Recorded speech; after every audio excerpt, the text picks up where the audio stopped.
जय हिंद साथियों। स्वागत है आप सभी का हमारे YouTube चैनल ज्ञान आरबीएल में। दोस्तों, आज हम हिंदी में देखने वाले हैं वर्णमाला। ठीक है, वर्णमाला को हम देखेंगे बहुत ही अच्छे ढंग से। और आपको बता दें, हमारे पढ़ाने का तरीका कुछ ऐसा है कि दोस्तों, इसको पढ़ने के बाद अगर आप वर्णमाला हमसे पढ़ लेते हैं तो वर्णमाला से कोई भी क्वेश्चन बाहर नहीं आएगा। आप किसी भी एग्जाम का क्वेश्चन उठा लीजिएगा, ये हमारा क्या है, दावा है। ठीक है, चलिए इसको हम शुरू करते हैं। उसके पहले आपको बता दें कि दोस्तों, हमने संपूर्ण हिंदी पढ़ाने का वादा किया था और उसकी ये 5वीं क्लास है। ठीक, 4 क्लास हम ले चुके हैं। आपको बता दें कि अगर आप पहली बार जुड़े हैं तो दोस्तों, हमने बोला था कि हम ज्ञान हिंदी बैच के नाम से एक बैच लेकर आएंगे। दोस्तों, संपूर्ण हिंदी पढ़ाएंगे। इसमें हम हिंदी साहित्य, भाषा, सब कुछ देखने वाले हैं। तो ये दोस्तों, ये जो हम लेकर आए हैं हिंदी, ये देखिए यूपी पुलिस और जो रेडियो भर्ती आई है पुलिस की दोस्तों, उसके लिए, लेखपाल के लिए, फॉरेस्ट गार्ड के लिए, यूपी टेट के लिए, सुपर टेट के लिए और वीडियो के लिए, सभी एग्जाम, यानी कि कोई भी एग्जाम जिसमें हिंदी पूछी आती है, इससे बाहर नहीं आने वाली है। तो आप इसे देख लीजिएगा, पूरा वीडियो देखिएगा दोस्तों। ठीक, और अपने नोट्स भी बना सकते हैं, या फिर दोस्तों अगर इसकी ई बुक चाहिए आपको तो वो भी मिल जाएगी। ठीक है, आपको बता दें, जाइए प्ले लिस्ट पर, ये देखिए हमने बना रखा संपूर्ण हिंदी ज्ञान बैच 2022 के नाम से। ठीक, इस पे आप जाइए, यहाँ पर एक क्रम में लगी हुई वीडियो मिल जाएगी। अभी तक 4 वीडियो हम बना चुके हैं, 5वीं हमारी वीडियो है। तो यहाँ पे जाके आप देख सकते हो दोस्तों। और एक हमने संपूर्ण संविधान बनाया था एक ही वीडियो में, इसे आप देख लेंगे तो किसी भी एग्जाम के लिए ये पर्याप्त है। खास करके हमने यूपीएसआई के लिए बनाया था, तो आप समझ सकते हैं इससे कोई भी मतलब क्वेश्चन बहुत ही रेयर केस में ही बाहर जाएंगे। ठीक, तो इसे भी देख लीजिएगा। चलिए शुरू करते हैं इस वीडियो को।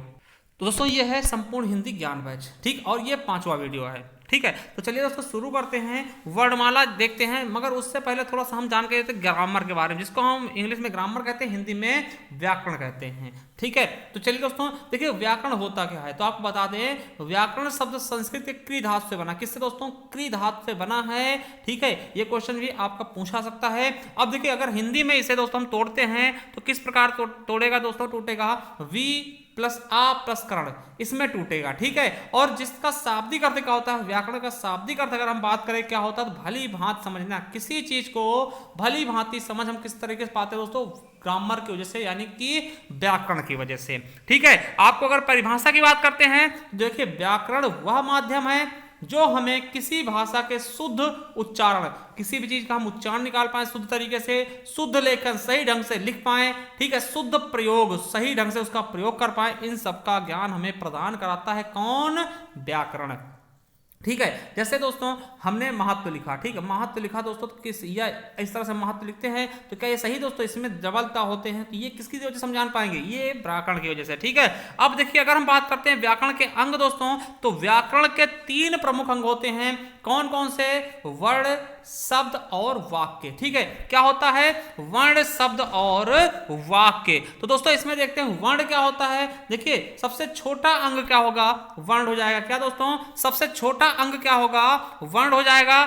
उसके बाद दोस्तों फिर कई वर्ण मिलके एक शब्द का निर्माण करेंगे और कई शब्द मिलके दोस्तों वाक्य का निर्माण करेंगे। अब क्वेश्चन ये भी पूछ सकता है कि भाषा के कितने अंग हैं, तो भाषा के भी 3 हैं और ग्रामर के भी 3 अंग हैं। ठीक है, वर्ण, शब्द और वाक्य। सबसे छोटा कौन सा होगा? वर्ण होगा, और सबसे बड़ा कौन सा होगा? वाक्य होगा। इतना समझ गए होंगे। चलिए अगर हम वर्ण की बात करते हैं, वर्ण कौन कौन से होते हैं दोस्तों? देखिए, आ हो गया, बड़ा आ हो गया, यानी कि स्वर और व्यंजन मिला के। ठीक है, ये सभी के सभी क्या है दोस्तों? वर्ण ही तो हैं। ठीक है, ये सभी के सभी क्या हैं? वर्ण ही तो हैं दोस्तों। जैसे कि आपने देखा कि आ हो गया, आ से लेकर दोस्तों छत्रंग ज्ञासरा तक का दोस्तों कितने 52 वर्ड होते हैं। अब इन्हीं 52 वर्डों को मिला करके दोस्तों हम नए शब्द बना सकते हैं। जैसे राम क्या है दोस्तों? राम क्या है? राम वर्ण नहीं, राम क्या है? शब्द है। अब देखिए कितने वर्डों से मिलकर बना राम, तो देखिए रा मिला है, फिर दोस्तों आधा रा, फिर बड़ा आ, फिर माँ, फिर छोटा आ। दोस्तों ये 4 वर्ण से मिलकर एक शब्द बना है राम। अब देखिए यही, अब देखिए कई सारे शब्द, यानी देखिए राम आम खाता, ये क्या हो गया? वाक्य हो गया। देखिए इसमें कितने शब्द मिले? देखिए एक राम हो गया, एक आम हो गया, एक खाता होगा, एक है हो गया, यानी 4 शब्द मिलके एक वाक्य हमने बना लिया। ठीक है, और 4 ही वर्ण मिलके एक शब्द बना लिया। जरूरी नहीं कि 4 ही वर्ण हो। ठीक है, कम ज्यादा में भी बन सकते हैं वाक्य और शब्द। ठीक है, तो याद रखेंगे। तो सबसे बड़ी इकाई क्या है? वाक्य है। सबसे छोटी इकाई क्या है? वर्ण है। ठीक, तो ये चीजें भी पूछ जाती क्वेश्चन, तो यहां से याद रखेंगे। देखिए एक चीज हमको पता चलेगा कि वर्णों के सार्थक योग से क्या बनता है, शब्द बनता है। कई सारे वर्ण अगर सार्थक तरीके से लगा दें तो शब्द बन जाएगा, और शब्दों के सार्थक योग से क्या बनेगा, वाक्य बन जाएगा। और कई सारे शब्द हम सही ढंग से लगा दें तो दोस्तों क्या बन जाएगा, वाक्य बन जाएगा। ठीक है, चलिए अब दोस्तों हम बात करते हैं जो क्वेश्चन बनते हैं कि अभिव्यक्ति की सबसे छोटी इकाई क्या होती है। देखिए अभिव्यक्ति किसी से बातचीत करने की, ठीक है, सबसे छोटी इकाई क्या होगी, ध्वनि होती है दोस्तों। क्या होती है, ध्वनि होती है। याद रखेंगे वर्ण को ही हम ध्वनि भी कह देते हैं। ठीक है, अब क्वेश्चन आएगा कि भाषा की सबसे छोटी इकाई क्या होगी, तो वर्ण हो जाएगी। देखिए यहां पे कंफ्यूज मत होइएगा, अगर आपसे पूछता है कि भाषा की सबसे छोटी मौखिक इकाई, मौखिक मतलब क्या, बोल के। देखिए भाषा की सबसे छोटी इकाई क्या होती है, मौखिक रूप से, तो दोस्तों क्या होगी, तब आपकी ध्वनि होगी, क्योंकि ध्वनि आप लिखोगे नहीं, ठीक, बोलोगे। अब किसी को बताना है तो दोस्तों क्या होगा, बोल के बताओगे ना, मौखिक मतलब क्या, मुख से ना, तो दोस्तों क्या हो जाएगा, ध्वनि होगी, कोई ना कोई ध्वनि। जैसे आ हम बोलेंगे तो ये मौखिक हो गई, अगर हमने आ लिख दिया तो ये क्या हो गई, वर्ण हो गया। तो याद रखेंगे कि मौखिक रूप से, ठीक, क्या होगी, सबसे छोटी इकाई ध्वनि हो जाएगी, और लिखित रूप से अगर बात करेगा तो वर्ण हो जाएगा। ठीक, तो ये चीज आपके दिमाग में अच्छे से जा चुका होगा कि अगर बोलेगा लिखित रूप से तो दोस्तों वर्ण होगा, और मौखिक रूप से बोलेगा तो ध्वनि हो जाएगी। ठीक है, और अगर बात कर ले भाषा की सबसे बड़ी इकाई, तो दोस्तों हमने अभी बताया है कि सबसे बड़ी इकाई क्या है, तो दोस्तों वो है आपका वाक्य, क्योंकि वाक्य किससे मिलकर बनता है, शब्दों से।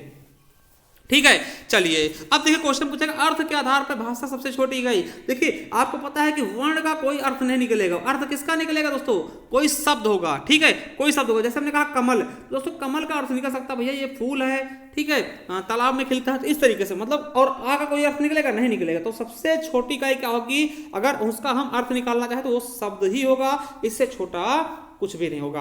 अब देखिए भाषा के अर्थ के आधार पर दोस्तों दो अंक होंगे, शब्द और वाक्य, क्योंकि वर्ण का कोई भी अर्थ नहीं निकलेगा।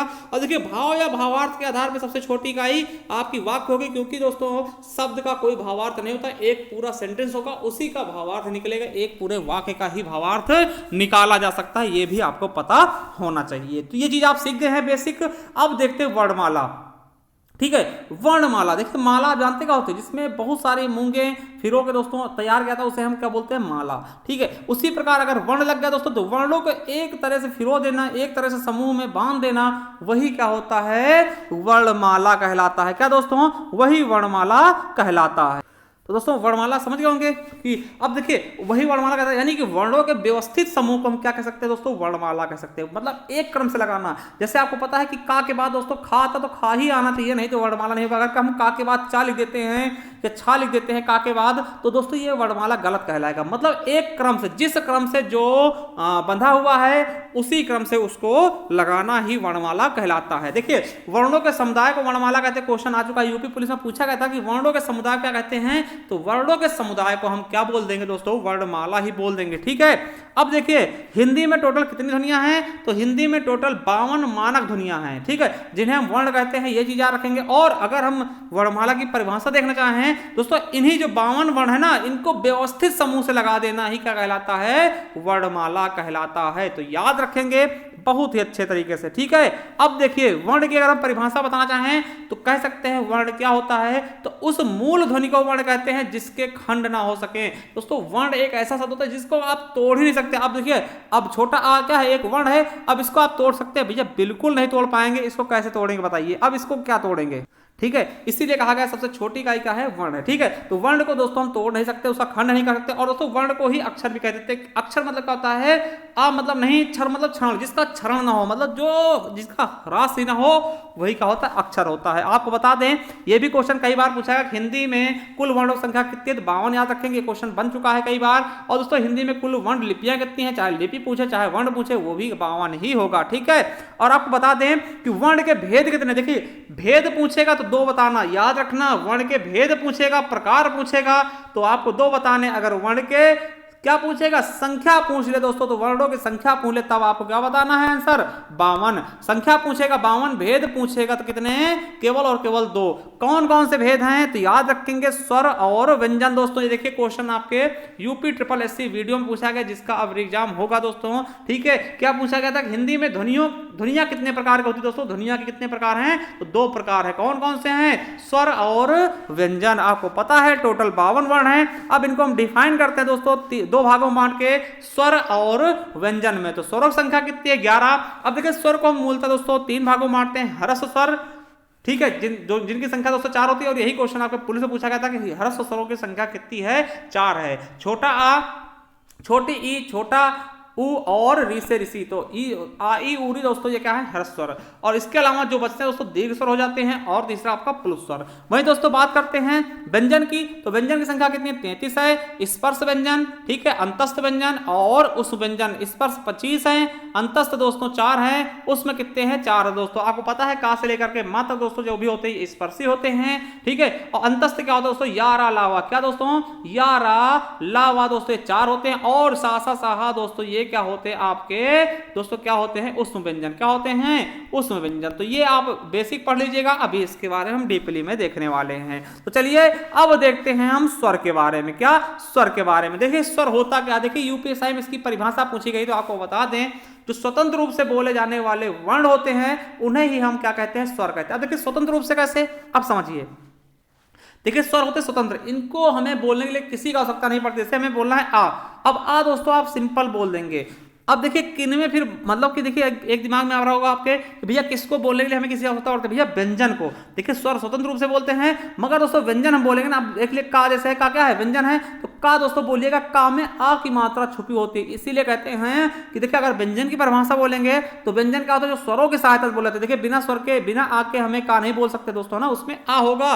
खा बोलना उसमें भी आ होगा, मतलब हर एक व्यंजन में स्वर छिपा होता, मगर स्वर एकदम स्वतंत्र होते। स्वर को बोलने के लिए हमें किसी की आवश्यकता नहीं होती। क्वेश्चन पूछा गया है कि स्वतंत्र रूप से बोले जाने वाले वर्णों को क्या कहते हैं, तो स्वर कहते हैं। ये क्वेश्चन यूपीएसआई में पूछा गया था। और देखिए यूपी ट्रिपल वीडियो में पूछा गया क्वेश्चन, कैसा पूछा गया कि जिनका उच्चारण स्वतंत्रता से होता है और जो व्यंजन के उच्चारण में सहायक होते हैं उसे स्वर कहते हैं। उसे क्या कहते हैं स्वर कहते हैं। ये वीडियो पूछा गया। देखिए व्यंजन में सहायक होता है ना, व्यंजन में कैसे, देखिए हमें खा बोलना है तो खा में कैसे लिखते हैं, तो खा प्लस आ खुद ही आवाज निकलेगी। तो ये चीज पूछा जा रहा है, यही चीज बताया जा रहा है कि भैया इनको बोलने के लिए हमें स्वरों की सहायता पड़ती ही पड़ती है। और दोस्तों इनकी संख्या कितनी होती है, अगर मैं आपको बताना चाहूं तो इनकी संख्या होती है कितनी 11। कितनी होती है स्वरों की संख्या 11। आपको पता है ये पूरे के पूरे 11 क्या हैं स्वर हैं, ठीक है। अब देखिए क्वेश्चन घुमा देता है कि मात्रा के आधार पर स्वरों संख्या कितनी। दोस्तों तब आप 10 बताना कौन कौन से, क्योंकि आपको पता है कि छोटे आ की कोई मात्रा नहीं होती है, इसीलिए आपको बताना है कि मात्रा के आधार पर कितनी होती संख्या इनकी,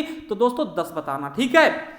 चलिए अब देखिए मुख्यतः दोस्तों इनके 3 भेद होते हैं उच्चारण की दृष्टि से। उच्चारण के आधार पे कौन कौन से ह्रस्व स्वर, दीर्घ स्वर और प्लुत स्वर, तो इनके बारे में देखते हैं।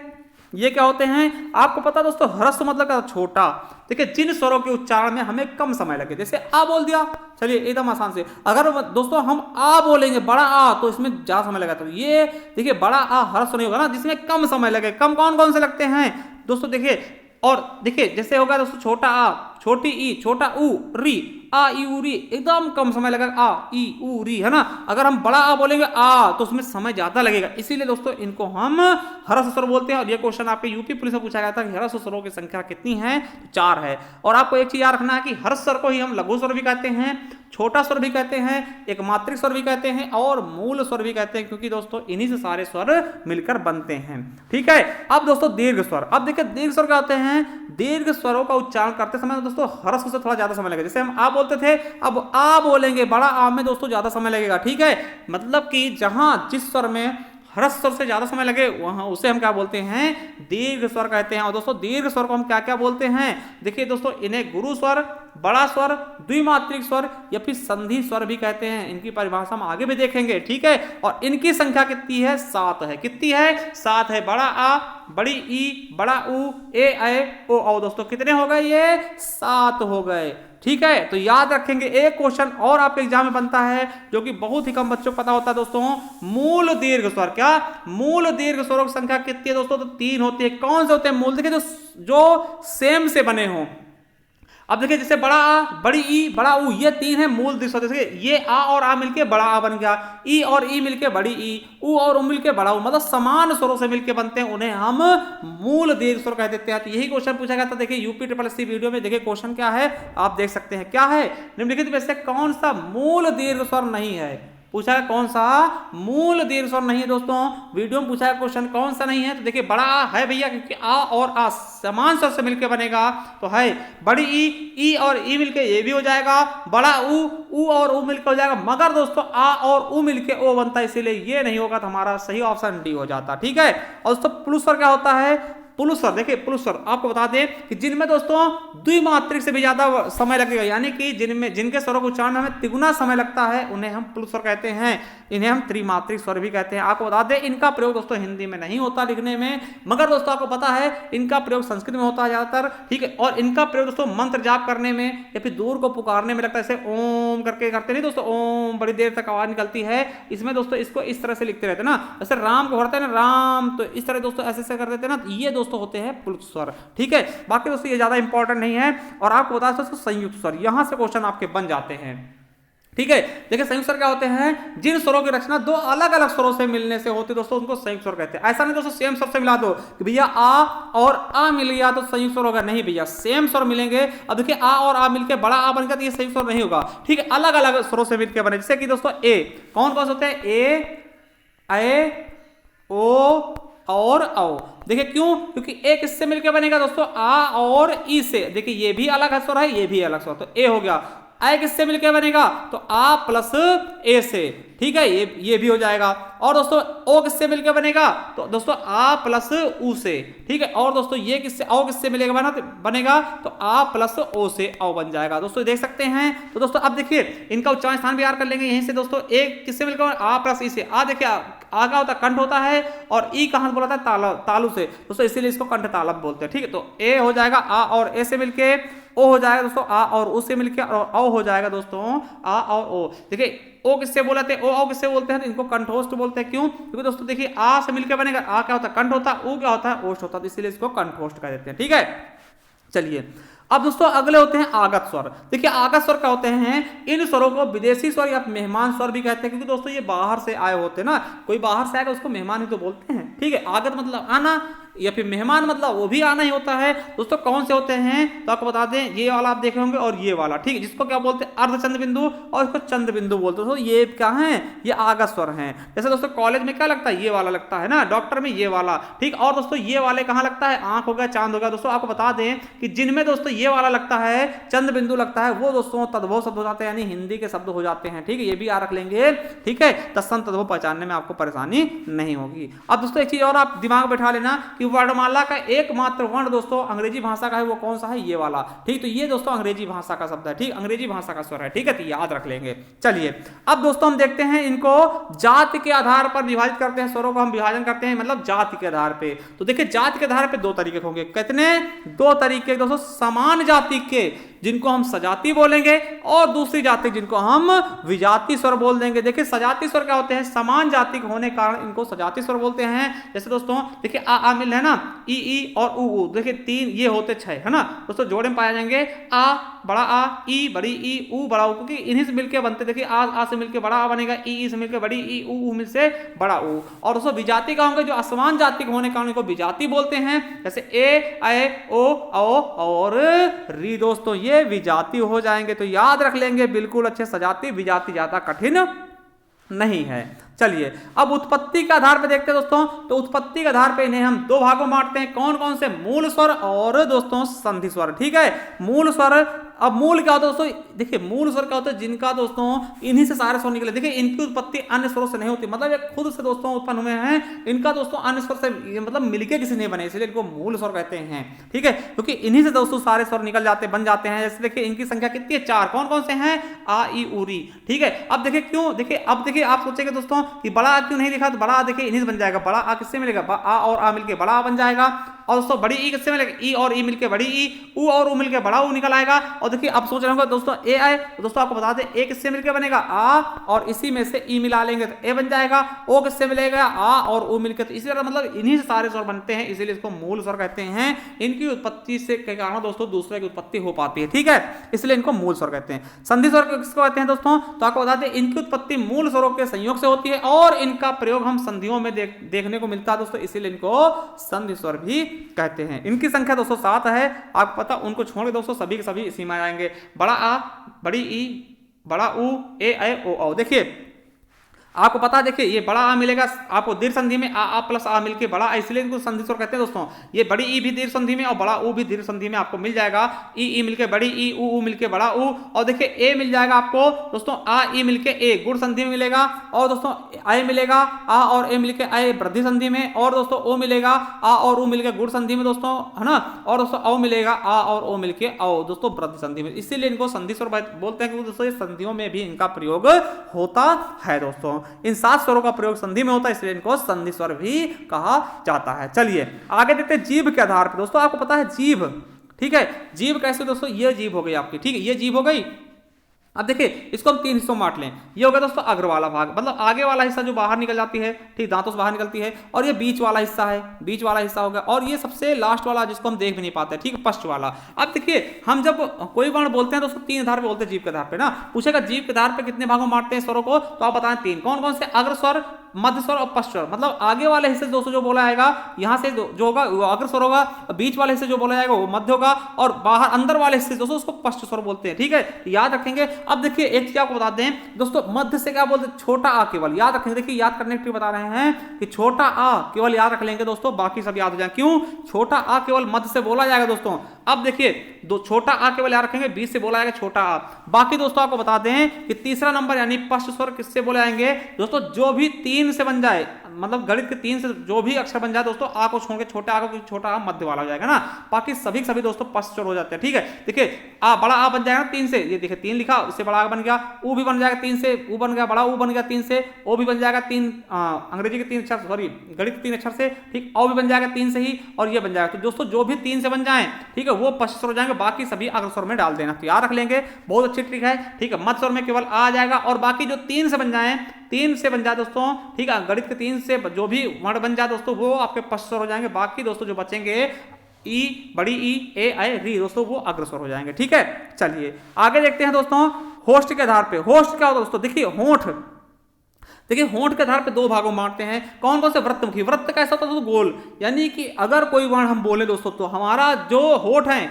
वो गोल, मतलब कि गोलाकार हो जाएं, ठीक, तो वो वृत्तमुखी होंगे। और अगर हम किसी वर्ण को बोलते हैं, किसी स्वर को बोलते हैं दोस्तों, और उसमें होंठ गोल ना हो दोस्तों, तो वो अवृत्तमुखी हो जाएंगे। मतलब आ मतलब नहीं, वृत्त मतलब गोला, जिनमें गोलाकार ना हो दोस्तों वो अवृत्तमुखी होंगे, समझिएगा। ऐसे स्वरों का उच्चारण जो होंठ को गोलाकार कर देते दोस्तों वो क्या होते हैं? वृत्तमुखी। देखिए आप ऊ बोलिए, ऊ, बड़ा ऊ, ओ, औ, ये इसमें देखिए होंठ आके गोल हो जाएंगे, बिल्कुल गोल होंगे। आप बोल के देख सकते हैं, इनको रटने की जरूरत नहीं, आप केवल इसको दोहरा के देखिए अपने आप से, ठीक है। और दोस्तों अवृत्तमुखी, देखिए इनको अगर आप बोलते तो आपका मुंह फैल जाएगा दोस्तों। जैसे आप बोलेंगे बड़ा आ, ई, बड़ी ई, री, ए, आई, इसमें आपके होंठ गोल नहीं होंगे बल्कि दोस्तों फैल जाएंगे, इसीलिए इनको अवृत्तमुखी बोलते हैं, क्योंकि इसमें वृत्त नहीं बनता है, गोल होंठ नहीं होते हैं, ठीक है दोस्तों। चलिए अब आगे देखते हैं दोस्तों मुख के आधार पे। अब देखिए मुख के आधार दोस्तों 4 भागों में बांटते हैं। कौन कौन से? विवृत स्वर, ठीक है, मुख के आधार पे विवृत स्वर, समृत स्वर और अर्ध समृत स्वर और अर्ध विवृत स्वर। देखिए समृत विवृत स्वर क्या होता है दोस्तों? पूरा मुंह खुल जाए, जिनमें दोस्तों आपका मुंह पूरा खुल जाए दोस्तों, जिस स्वर को बोलने के लिए दोस्तों पूरा मुंह खोलना पड़े उसे हम विवृत स्वर बोलेंगे। जैसे बड़ा आ। अब देखिए बड़ा आ, आप जाते होंगे दोस्तों डॉक्टर के पास, डॉक्टर को अगर आपका मुंह देखना होता बोलता बच्चे आ बोलो। आ क्यों बुलवाता? क्योंकि उसको भी पता है कि ये विवृत स्वर है, अगर बड़ा आ बोलेगा बच्चा तो उसका पूरा मुंह खुल जाएगा और वो मुंह की सारी क्रियाएं देख पाएगा। तो याद रखें दोस्तों, विवृत मतलब पूरा खुलने वाला, तो दोस्तों बड़ा आ हो जाएगा, ठीक है। और दोस्तों अर्धविवृत का होगा, इसमें आधा मुख खुलेगा, जैसे छोटा आ, ए, औ, और ये आ हो जाएगा दोस्तों अंग्रेजी वाला, ठीक है। और समृत क्या होता है? इसका लगभग मुंह बंद रहता है दोस्तों, तो इसमें छोटी ई, बड़ी ई, छोटा ऊ, बड़ा ऊ और री, है ना, बड़ी ई, छोटी ई, देखिए ई ऊ वाले दोस्तों इसी में जाएंगे समृत में, मतलब लगभग बंद। और दोस्तों अर्ध समृत में जिसमें आधा मुंह बंद रहता है वो ए ओ हो जाएगा, ठीक। तो इनको भी याद कर लेंगे, यहां से क्वेश्चन आपके बनते हैं दोस्तों, ठीक है। अब दोस्तों देखते हैं अयोगवाह, ठीक है। स्वर हम देख चुके हैं दोस्तों, अयोगवाह देखते हैं। अयोगवाह क्या होता है दोस्तों? समझिएगा, अयोगवाह का अर्थ होता है योग ना होने पर भी जो साथ रहे दोस्तों, उसको हम अयोगवाह कहते हैं। देखिए आचार्य किशोरीदास वाजपेयी ने क्या कहा है? ये स्वर नहीं है और व्यंजन की तरह ये स्वरों के पूर्व नहीं पश्चात आते हैं, बाद में आते हैं, इसीलिए इनको हम क्या बोलते हैं, इसीलिए इनको हम व्यंजन भी नहीं कहते। ना तो ये स्वर हैं ना ही व्यंजन है, इसलिए इन ध्वनियों को हम अयोगवाह कहते हैं दोस्तों। और आपको बता दें कि दोस्तों अंक और आहा ना तो स्वर हैं और ना ही व्यंजन है, इसलिए इनको नपुंसक वर्ण भी कहते हैं। याद रखेंगे, इन्हीं को नपुंसक बोलते हैं। नपुंसक क्या होता है दोस्तों, जो ना तो मेल होते हैं और ना ही दोस्तों फीमेल होते हैं, उनको नपुंसक बोलते हैं। इसी तरह ना तो ये स्वर हैं ना ही व्यंजन है, इसीलिए इनको नपुंसक बोलते हैं दोस्तों। याद रखेंगे, इनको किशोरीदास वाजपेयी ने अयोगवाह कहा। दोस्तों क्वेश्चन पूछ सकते हैं कि अंक और आहा को अयोगवाह किसने संज्ञा दी, तो किशोरीदास वाजपेयी ने। और दोस्तों डॉक्टर धीरेन्द्र वर्मा क्या कहते हैं, इनको नपुंसक वर्ण कहते हैं और इनकी संख्या 2 है दोस्तों। और यहीं से ज्यादा क्वेश्चन आपके पूछाते हैं कि दोस्तों पूछेंगे कि अयोगवाहों की संख्या कितनी है, 2 है। कौन से होते हैं दोस्तों, तो अंक कहां, कहीं कहीं पे अंक कहां मिल जाएगा, कहीं कहीं ऑप्शन क्या मिलेगा, अनुस्वार और विसर्ग। तो आपको इसका याद रखना, अनुस्वार और विसर्ग क्या होते हैं, क्या होते हैं, अयोगवाह होते हैं दोस्तों। आपको बता दें कि इनका उच्चारण दोस्तों देखिए, जो विसर्ग होता है ना, इसका उच्चारण दोस्तों हा की तरह होता है। देखिए अब दोस्तों आपको बता दें क्यों ये स्वर ना तो व्यंजन में होते हैं। आपको देखिए, जैसे अंक की बात करते हैं, देखिए मंदिर हमने लिखा, अब देखिए अंक की मात्रा लगाइए, स्वर की तरह यहाँ पे यूज हो रहा है। और इसी मंदिर को हम दोस्तों इस तरह लिख सकते हैं, देखिए व्यंजन की तरह हो रहा है। इसलिए देखिए ये बिंदी जो है, अंक की मात्रा जो है, अनुस्वार दोस्तों, ये स्वर और व्यंजन दोनों में जैसे संदीप है। अब देखिए यहाँ पे स्वर की तरह यूज हो रहा है, यहाँ पे हमने ना बना दिए, व्यंजन की तरह हो गया। यहाँ पे स्वर की तरह हो रहा है, यहाँ पे व्यंजन की तरह। इसी तरह दोस्तों आहा भी है, अब देखिए सह हमने लिखा, अब दोस्तों यहाँ पे क्या स्वर की तरह यूज हो रहा है, यहाँ पे व्यंजन की तरह हो रहा है। इसीलिए दोस्तों इनको अयोगवाह में रखा गया, इसका कोई दूसरा कारण नहीं है।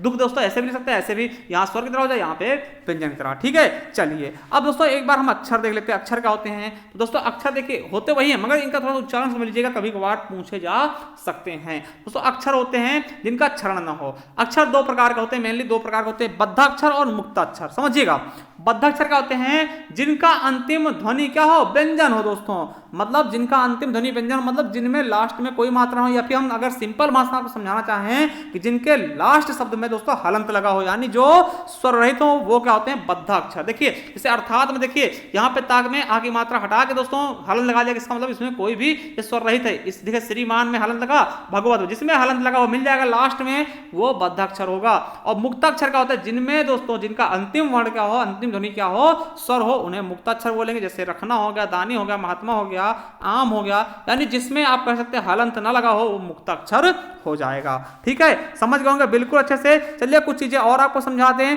कि देखिए निर्नुनासिक, अनुनासिक और दोस्तों नासिक, ये सब क्या होते हैं, तो याद रखेंगे यहां से क्वेश्चन पूछाते बहुत ज्यादा। देखिए निर्नुनासिक क्या होते हैं, ऐसे स्वरों या शब्दों के उच्चारण में हवा केवल मुख से निकलती, क्वेश्चन आएगा कि जिनके उच्चारण में हवा केवल मुख से निकलती है उनको क्या बोलते हैं, तो निर्नुनासिक बोलते हैं। ठीक है, जैसे आ से लेकर के गया था दोस्तों, और ये सिंपल वाले सेंटेंस इधर उधर जिसमें बिंदु बिंदु लगी हो दोस्तों, वो क्या होते हैं, निर्नुनासिक होते हैं। ठीक है, क्वेश्चन पूछेगा, ऐसा नहीं दोस्तों ऐसे फालतू पढ़ा रहे हैं। ठीक है, देखिए अनुनासिक क्या होते हैं, ऐसे स्वरों या शब्दों के उच्चारण में हवा कहां, नाक और मुख दोनों से निकलती है दोस्तों, तो इनको हम क्या बोलते हैं, अनुनासिक बोलते हैं। ये हो गया दोस्तों, गांव हो गया, दांत हो गया, आंख हो गया दोस्तों, इनमें अगर इनको आप बोलते हैं तो दोस्तों इनमें नाक और मुख दोनों से हवा निकलेगी, तो इन्हें अनुनासिक बोलते हैं। ठीक है, और दोस्तों अनुस्वार क्या होते हैं, अनुस्वार हमने बताया ये अंक होते हैं अयोगवाह वाले। ऐसे स्वरों या शब्दों का उच्चारण दोस्तों केवल और केवल हवा कहां निकलती है, नाक से निकलती है दोस्तों, तो अनुस्वार हो जाते हैं। जैसे अंक हो गया, अंगूर हो गया, कंकड़ हो गया, देखिए अंक की मात्रा। ठीक है, ये चीज। और नासिक क्या होता है दोस्तों, आपको पता हो ना, नासिक में क्या होता है दोस्तों, आपको पता है ऐसे व्यंजन जिनका उच्चारण केवल नाक से होता है। आपको पता है कि आप जब वर्णमाला पढ़ते होंगे, ठीक है, तो वर्गीय व्यंजन में दोस्तों अंतिम वाला पंचमा अक्षर दोस्तों उसको हम नासिक बोलते हैं। जैसे कौन से, अंगा, इया, अड़ा, ना और मा दोस्तों, इनको पंचमा अक्षर भी बोलते हैं क्योंकि 5वां वर्ण होता है। इनको दोस्तों इनका उच्चारण केवल नाक से होता है। एक बार आप देख सकते हैं, दोबारा बता दें आपको, देखिए निर्नुनासिक किससे बोले जाएंगे, इनसे हवा कहां निकलेगी, केवल मुख से। और दोस्तों अनुनासिक में कहां निकलेगी, नाक और मुख दोनों से हवा निकलेगी। और अनुस्वार में दोस्तों केवल नाक से, और नासिक में भी केवल नाक से। अब दोस्तों हम स्वरों के उच्चारण स्थान बता दें आपको दोस्तों। देखिए कंठ से कौन कौन से बोले जाते हैं दोस्तों, आ, बड़ा आ और आहा। ठीक है, और तालब से दोस्तों ई, बड़ी ई। और मूर्धन से दोस्तों ऋषि। और ओष्ठ से ऊ, बड़ा ऊ। और कंठ तालब से दोस्तों ए और ऐ। दोस्तों आपको पता है कि आ और ई मिलके ए बनते हैं कंठ। देखिए आ क्या होता है, कंठ होता है, और ई होता है तालब, तो आ ई मिलके ए बनता। कंठोष्ठ क्या होता है, आ और ऊ मिलके कंठ ओ बनता दोस्तों, इसीलिए आ क्या होगा, कंठ होगा, और ऊ क्या होगा, ओष्ठ होगा, इसीलिए कंठोष्ठ। और नासिक क्या होगा दोस्तों, अंक हो जाएगा। और दोस्तों आपको एक चीज बता दें कि कामता प्रसाद गुरुजी ने क्या कहा कि सभी के सभी स्वर क्या होते हैं, अल्प प्राण होते हैं। क्या होते हैं, अल्प प्राण। क्वेश्चन आ सकता है कि स्वर क्या होते हैं, तो अल्प प्राण होते हैं। ये भी आपको बिल्कुल अच्छे से रट लेना है, समझ लेना है और इनको याद कर लेना है। देखिए दोस्तों, ये हमने स्वर पूरा पढ़ लिया दोस्तों। अब देखिए, अब क्या है दोस्तों, स्वर समाप्त हो चुका है। अब देखिए अगला दोस्तों हमारा जो टॉपिक होगा, मतलब कि अगली वीडियो होगी वो व्यंजन का होगी। आपको कमेंट बॉक्स में बताना कि कैसी लगी वीडियो। एक चीज और आपको बता दें हम कि दोस्तों ये हमारी ई बुक है हिंदी की। देखिए इसमें संपूर्ण हिंदी मिल जाएगी आपको, ठीक है, सामान्य हिंदी। इसमें देखिए आपको क्या क्या मिलेगा, वर्णमाला होगा, विकारी शब्द, संज्ञा, सर्वनाम, क्रिया विशेषण, अविकारी शब्द, इसमें आपका समुच्चय बोधक, संबंध बोधक, विस्मयादि बोधक, ठीक है, सब कुछ हो जाएगा। लिंग, वाच्य, कारक, काल, समास, संधि, रचना, अलंकार, यानी सब कुछ मिल जाएगा जो आपके ग्रामर संबंधी है। अगर इसे आप परचेस करना है तो दोस्तों लिंक नीचे मिल जाएगा, वहां से परचेस कर सकते हैं। या फिर दोस्तों इस नंबर पे आप क्या कर सकते हैं, फोन पे, गूगल पे, पेटीएम करके दोस्तों इसी नंबर पे स्क्रीनशॉट भेज सकते हैं व्हाट्सएप पे, ठीक है। 50 रुपए दोस्तों ये आपको पीडीएफ के रूप में मिल जाएगी दोस्तों। कैसी लगी वीडियो हमें जरूर बताइएगा, और चैनल सब्सक्राइब कर लीजिएगा। और जाइए प्ले स्टोर में, वहां हम दोस्तों इसका लिंक दे देंगे आपको, संपूर्ण हिंदी की फ्री ऑफ कॉस्ट आप पढ़ने के लिए जुड़ सकते हैं। इसके बाद दोस्तों हम पूरा साहित्य भी समाप्त करेंगे। थैंक यू, धन्यवाद। मिलते हैं नेक्स्ट वीडियो, तब तक के लिए जय हिंद, जय भारत, वंदे मातरम।